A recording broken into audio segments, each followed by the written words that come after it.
دوسرے ہی پارے کی شروعات تھی جہاں اللہ تعالیٰ نے فرمایا وَلَا تَقُولُوا لِمَنْ يُقْتَلُ فِي سَبِيلِ اللَّهِ أَمْوَاتٌ۔ کتنی آیات کی میں تفسیر عرض کروں، بہت طویل ہو جائے گی بات۔ اللہ فرماتا ہے جو اللہ کی راہ میں مارے جائیں انہیں مردہ مت کہو، بل احیاء وَلَٰكِن لَا تَشْعُرُونَ، بلکہ وہ زندہ ہیں تمہیں اس کا شعور نہیں۔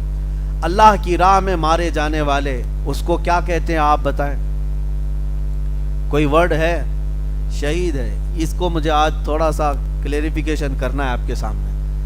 کچھ آج کے پاکھنڈیوں کو پیٹ میں یہ بھی درد ہونے لگا کہ یہ شہید شہید کہہ کر کے 70 حوروں کی لالچ دے کر کے لوگوں کو مرواتے، اور کئی لوگ یہ سوال کرتے ہیں 70 حوریں چاہیے، 72 حوریں چاہیے، یہ مذاق اڑاتے ہیں، مذاق اڑاتے ہیں۔ میں ان سے کہتا ہوں شہید ہونے پر یقیناً اجر ہے اور وعدہ ہے اللہ کا، 70 کیا وہ چاہے 700 حوریں عطا فرمائے۔ ان کو تکلیف اس بات کی ہے کہ جو شہید ہوتا ہے اسلام میں اس کی اتنی فضیلت بیان کی جاتی ہے، اور یہ مرتے ہیں تو حوریں حاصل کرنے کے لیے مرتے ہیں، حوریں حاصل کرنے کے لیے مرتے ہیں۔ پہلی بات تو یہ ہے حوریں حاصل کرنے کے لیے نہیں، اللہ کی رضا کے لیے جو شہید ہوتا ہے اسی کو حوریں ملتی، اور جو حوروں کے لیے مرتا ہے اس کو شہادت نہیں کہتے، شہادت نہیں۔ اللہ کی رضا کے لیے جو شہید ہوا اسے حوریں مل جاتی ہیں الگ بات ہے، لیکن حوروں کے لیے جو مرتا ہے وہ لنگور ہے۔ ہاں جو صرف اور صرف لڑکیوں کے لیے مر گیا ہو، مجازی عشق کے لیے مر گیا ہو، وہ نہیں ہے، شہید کا درجہ الگ ہے۔ اب ایک میں آپ کو بات بتا دوں، ان کو یقین بھی نہیں ہوتا اور کئی طرح کے اعتراضات بھی کرتے ہیں کہ یہ حوروں کا بیان کہاں سے آ گیا آپ کے اندر، حالانکہ کل بھی میں نے بتایا تھا نہ چھیڑو داستاں ورنہ ادھر ادھر کی بات نکل جائے گی، نہ تم صدمے ہمیں دیتے نہ ہم فریاد یوں کرتے، نہ کھلتے راز سربستہ نہ یوں رسوائیاں ہوتی۔ افسراؤں کا ذکر کہاں آیا ہے میں آپ کو بتاؤں، بہت ساری افسرائیں مہابھارت میں ہیں، گیتا میں ہیں، رامائن میں ہیں، افسرائیں ملیں گی۔ افسرا ہم نے پوچھا یہ کیا ہے، حور کے بدل میں وہاں افسرا ہے۔ بہرحال کسی کو تکلیف ہے حوروں کے سلسلے میں اور شہید کے معاملے میں، آپ کو تکلیف ہے مت لو حور، جن کو مل رہی ہے ان کو لینے دو، بات سمپل سی ہے۔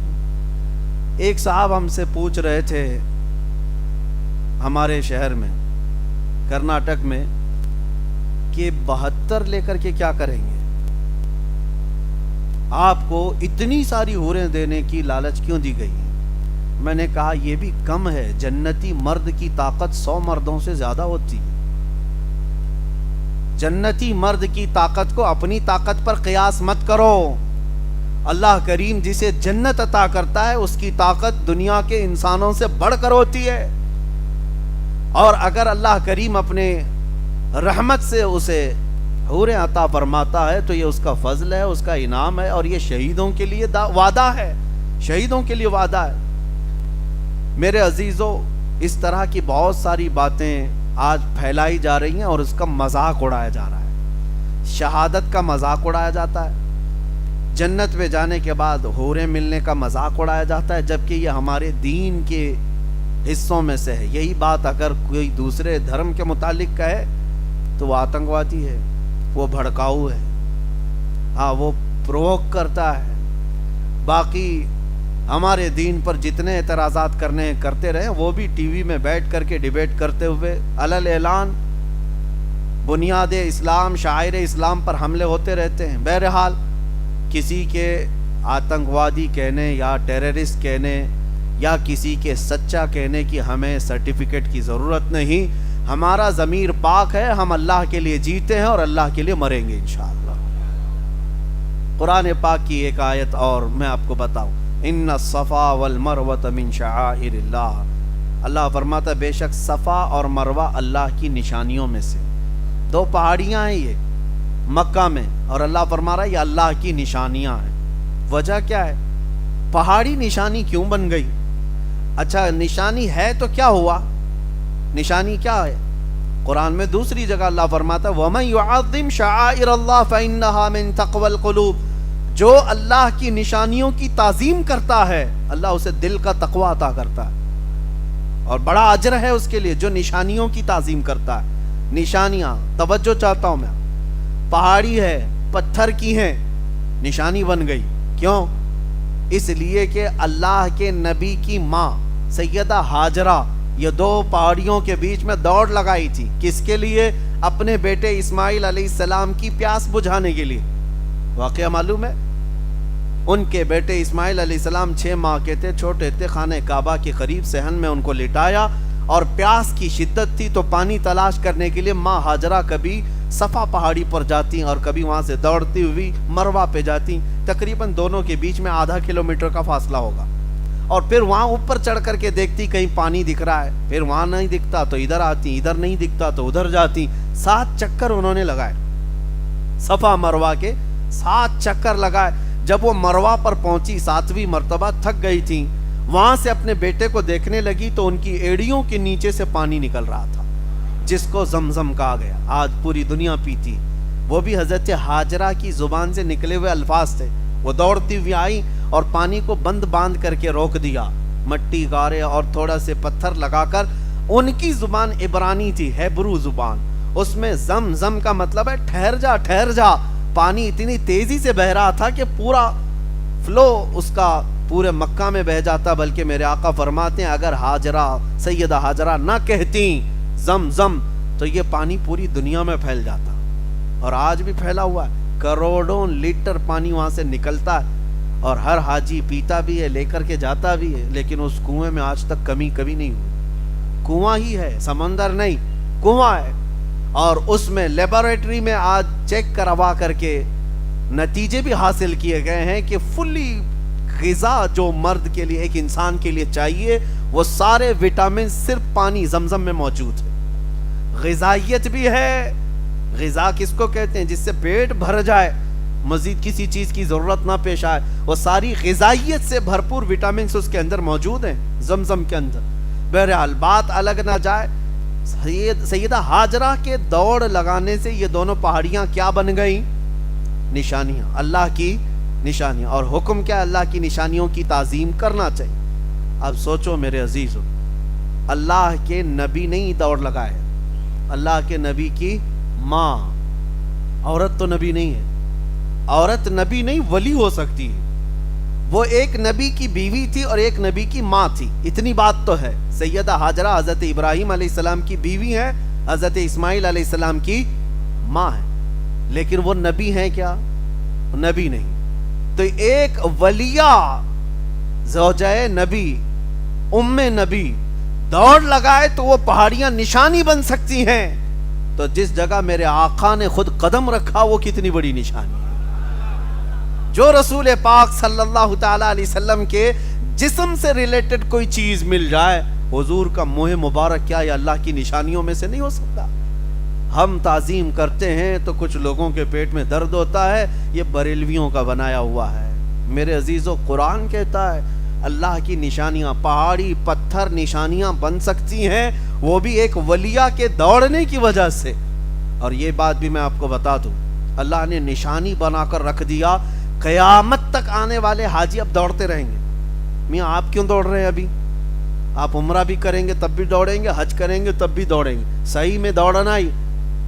وہ نبی کی ماں سیدہ ہاجرہ وہ تو پانی کے لیے دوڑ رہی تھی، تم تو پانی پی پی کے دوڑتے ہو، زمزم قریب میں رکھا رہتا ہے، ہر دوڑ پہ گلاس اٹھاؤ اور پیو اور پھر دوڑو۔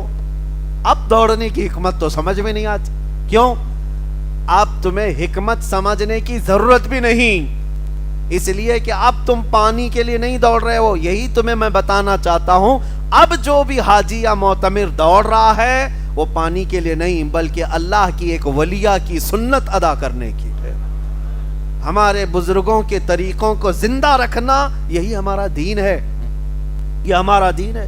اور اگر کوئی بزرگوں کی نشانیاں چن چن کر کے مٹانا چاہتا ہے تو میرے عزیزو یہ خائب و خاسر ہونے والا بندہ ہے۔ جس طرح کہ آج سعودی حکومت نے وہاں سے نشانیاں مٹا ڈالی، نبی پاک صلی اللہ تعالی علیہ وسلم سے متعلق بہت ساری چیزیں انہوں نے ختم کر دی، اور یہودیوں سے ریلیٹڈ چیزیں اب وہ ہیریٹیج بن گئی، تاریخی بن گئی۔ اب آپ وہ اس کو ٹورسٹ پلیس بنا رہے ہیں سعودی کو، تو مدائن صالح اولا جو پرانے انبیاء اکرام کے شہر تھے اس کو بنا کر کے لوگوں کو اٹریکٹ کرنے کی کوشش کر رہے ہیں کہ آؤ، لیکن وہ بھی اس لیے کہ ویزے کے پیسے آئیں گے۔ باقی میرے مصطفیٰ کریم صلی اللہ علیہ وسلم کی یادگار چیزیں مدینے میں بہت ساری تھیں، انہوں نے ختم کر دیا۔ وہ تو اللہ ترکیوں کا بھلا کرے کہ جب وہ مدینہ اور مکہ چھوڑ کر جا رہے تھے ترکی واپس، جب ان کی خلافت ختم ہوئی تھی، اللہ ان کا بھلا کرے کہ وہ یوں ہی نہیں گئے بلکہ میرے آقا کے جتنے تبرکات تھے سب سمیٹ کر ترکی لے کر گئے، اور جس کی وجہ سے آج بھی توپ کاپی میوزیم میں حضور پاک صلی اللہ تعالی علیہ وسلم کے تبرکات بعین ہی ویسی ہی موجود ہیں۔ یہاں تک کہ حضور پاک صلی اللہ تعالی علیہ وسلم کے منہ مبارک سے لے کر جسم مبارک سے لگا ہوا جبہ مبارک، حضور پاک کا عمامہ، حضور پاک کا عصا، حضور پاک کی کٹوری، یہ ساری چیزیں 1400 سال سے جو آج تک صحابہ تابعین اولیاء نے جو سنبھالا تھا، یہ فخر اور اعزاز اللہ نے ترکیوں کو عطا فرمایا۔ ترکیوں کے پاس آج سب سے بڑی دولت ہے، میرے مصطفیٰ کی نشانیاں موجود ہیں۔ جہاں میرے آقا آرام فرما رہے ہیں ان کے ہاں آج حکومت تو نجدیوں کی ہے، انہوں نے کوئی چیز رکھی نہیں، بلکہ ان ظالموں کا حال تو یہ، چند سالوں پہلے ایک مفتی نے فتویٰ دیا تھا وہیں کے عرب کے، کہتا ہے اگر انتشار اور فتنے کا ڈر نہ ہوتا تو میں یہ گنبد خضرا کو اڑانے کا فتویٰ دیتا۔ گنبد بنانا جائز نہیں ان کے نزدیک، کہتا یہ سب ترکیوں کا بنائے ہوئی بدعت ہے، اگر فتنہ اور انتشار کا خوف نہ ہوتا تو میں اس کو اڑا دیتا۔ ان کے دل پتھر سے زیادہ سخت ہیں۔ میرے عزیزو، گنبد کس لیے بنایا جاتا ہے؟ کبھی کبھار یہ بھی تو سوچو، کسی چیز کی عظمت ظاہر کرنے کے لیے مسجد کے اوپر مینار بناتے، حرم کعبہ کے آس پاس جو مسجد حرم ہے، کیا حضور کے زمانے میں ایسی مسجد تھی؟ وہ مسجد نبوی ایسی تھی؟ اتنے بلند و بالا جو مینار بنائے گئے، کیوں مینار بنانے کا رواج پیدا ہوا؟ مینار بنانے کا مقصد یہ نہیں ہوتا کہ یہ کوئی ایک ڈیزائن ہے، بلکہ صرف اور صرف یہ اونچے مینار عظمت بیان کرنے کے لیے، علو شان بیان کرنے کے لیے بنائے جاتے ہیں۔ اسی طرح گنبد بھی ہمارے اور آپ کے لیے تھوڑی نا گنبد ہر گھر پہ بنایا جائے گا، گنبد وہی بنایا جاتا ہے جو عظمت والی ذات آرام کر رہی ہے، ان کی شان بتانے کے لیے۔ اور ان کو حضور پاک کی عظمت و شان سے کچھ لینا دینا نہیں، گنبد سے بھی نفرت، مینار سے بھی نفرت، بلکہ حقیقی بات یہ ہے کہ حضور سے جب عداوت ہو جائے تو وہ اسلام سے نکل چکا ہے، وہ اسلام سے خارج ہو چکا ہے۔ اللہ تبارک و تعالی ہمیں عاشقان رسول کی جماعت میں رکھے اور انہی کی اقتداء میں ہمیں موت عطا فرمائے۔ الحمدللہ ہمیں اس بات کا فخر ہوتا ہے کہ اللہ کریم کا یہ بڑا احسان ہے کہ اس نے ہندوستان میں بھی رکھا تو بریلی والے عاشق اہل سنت، عاشق صادق کی اقتداء میں ہمیں رکھا ہے۔